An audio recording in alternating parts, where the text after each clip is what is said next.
tahun 1968, tepatnya pada tanggal 21 Agustus.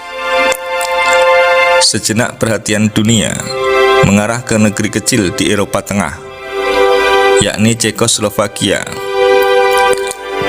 negeri yang menjadi satelit negara adidaya komunis Uni Soviet ini setelah di dalam negerinya dilanda krisis politik.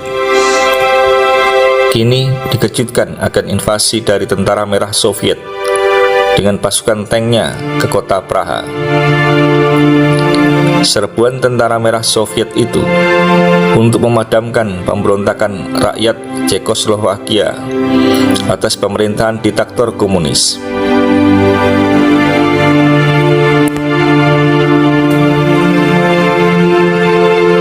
Tersebutlah Mayor Ladislav Bittman alias Brikta, seorang agen rahasia Cekoslovakia yang menyeberang dan meminta suaka politik ke Amerika Serikat. Ia mengaku kecewa atas sistem komunis di negaranya yang ternyata tak ubahnya boneka dari negeri beruang merah Soviet itu. Nah, dari pengakuan Bittman inilah terungkap sebuah rahasia besar penyebab kekacauan politik di Indonesia, yakni asal-usul Dokumen Gilchrist yang menjadi pangkal dari munculnya isu fitnah Dewan Jendral pada awal tahun 1965. Tahun 1965 adalah tahun yang paling bergemuruh dalam sejarah politik Indonesia yang memuncak pada peristiwa Gerakan 30 September, sebuah peristiwa pembunuhan para jenderal TNI Angkatan Darat di Lubang Buaya. Menurut Ladislav Bittman dalam bukunya The Deception Game yang telah diterjemahkan dalam bahasa Indonesia dengan judul Permainan Curang dan Prolog G30S 1965, disebutkan bahwa pembuatan Dokumen Gilchrist adalah salah satu operasi yang dilaksanakan Departemen D Dinas Intelijen Cekoslovakia yang tugasnya membuat kabar bohong untuk memberikan informasi yang menguntungkan pihaknya. Lebih jauh, Ladislav Bittman mengatakan, saat itu, para agen Cekoslovakia yang bertugas di Indonesia bergerak atas perintah dari Jenderal Ivan Agayans, seorang anggota Dinas Intelijen Uni Soviet yang datang ke Indonesia dan mengawasi langsung jalannya operasi intelijen atas keberadaan dan dokumen Gilchrist yang ditemukan di Villa Bill Palmer di Gunung Mas, Puncak Bogor, ketika diserbu dan digerebek massa komunis, pemuda rakyat dan gerwani pada 1 April 1965. Lantas, siapakah penulis Dokumen Gilchrist itu? Penulisnya adalah Karmel Budiarjo alias Karmel Bittman, seorang Yahudi wanita berkebangsaan Inggris, istri dari Suwondo Budiarjo.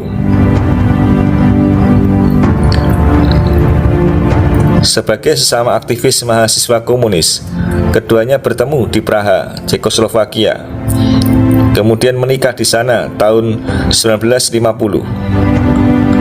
2 tahun setelahnya, sebelum pelaksanaan pemilu 1955, para kader komunis yang mengasingkan diri karena peristiwa Madiun 1948 ramai-ramai pulang ke Indonesia.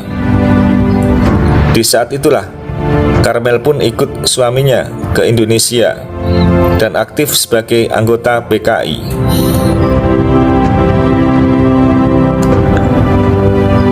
Pasangan suami istri Budiarjo ini sangatlah terlibat dalam prolog menjelang Gerakan 30 September Partai Komunis Indonesia. Terbukti salah satu korban G30 SPKI, yaitu Brigjen DI Panjaitan, pernah menangkap Suwondo Budiarjo saat proses menyelundupkan senjata Chung dari Republik Rakyat Cina di dalam bahan bangunan untuk pendirian gedung Kodevo, di mana sebagian senjata Chung yang terlanjur masuk adalah senjata yang digunakan pasukan G30 SPKI, khususnya yang dibawa para sukarelawan pemuda rakyat. Sedangkan Karmel Budiarjo sendiri adalah pemalsu surat Duta Besar Sir Andrew Gilchrist yang menyebutkan ada bagian dari Angkatan Darat Indonesia, Our Local Army Friends, yang bekerja sama dengan Amerika dan Inggris untuk menjatuhkan Presiden Soekarno. Dokumen yang dikenal sebagai Dokumen Gilchrist yang pertama kali disebarluaskan oleh Menteri Luar Negeri dan Kepala Badan Pusat Intelijen Dr. Subandrio kepada para wartawan di Kairo, Mesir pada tanggal 5 Juli 1965. Bukti Karmel Budiarjo adalah pemalsu Dokumen Gilchrist sangat mudah, yaitu bantahan keras pihak kedubes Inggris yang mengatakan walaupun secara tata bahasa tulisan di Dokumen Gilchrist memang bergrammar ala Anglo-Saxon, tapi bukan mereka pembuatnya. Berdasarkan fakta di atas, maka ditemukan petunjuk tentang siapa pembuat Dokumen Gilchrist yang menjadi pangkal isu fitnah Dewan Jendral. Pertama, dia harus bisa grammar Inggris seperti native speaker dan ahli dalam menulis dokumen diplomatik. Kedua, dia harus memiliki hubungan dengan intelijen Cekoslovakia yang tinggal di Indonesia, karena pihak intel Cekoslovakia lah yang menaruh dokumen palsu itu ke dalam villa Bill Palmer di Bogor. Dan ketiga, dia harus komunis yang dekat dengan pusat kekuasaan di Indonesia pada saat itu, karena dia memahami keuntungan politis yang didapat dari adanya dokumen palsu Gilchrist itu.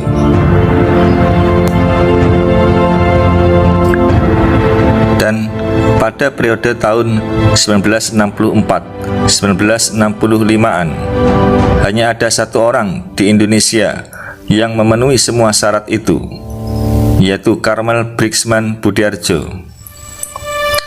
Sebab dia adalah warga negara Inggris yang tinggal di Indonesia dan sebelumnya bekerja untuk lembaga intelijen Cekoslovakia di Prahara.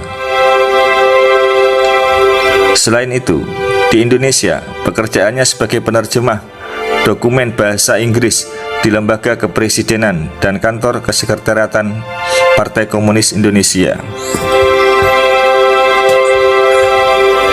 Akibat adanya dokumen palsu Gilchrist yang ditulis Karmel Budiarjo itu, muncul isu fitnah adanya Dewan Jendral yang disebut mengkritisi kebijakan politik Presiden Soekarno, yang mana Presiden Soekarno lantas meragukan loyalitas para jenderal Angkatan Daratnya.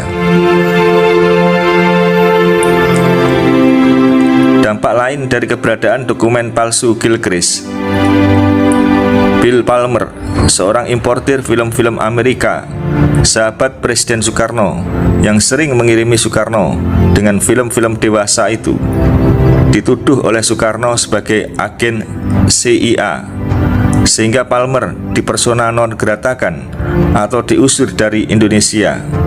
Bahkan lembaga perfilman Palmer pun ditutup. Demonstrasi massa anti-Amerika di mana-mana semakin marak dan memiliki momen. Film-film dan musik barat Amerika Inggris jadi sasaran kemarahan. Pemerintah mengambil alih pimpinan perusahaan perkebunan dan pertambangan milik Amerika.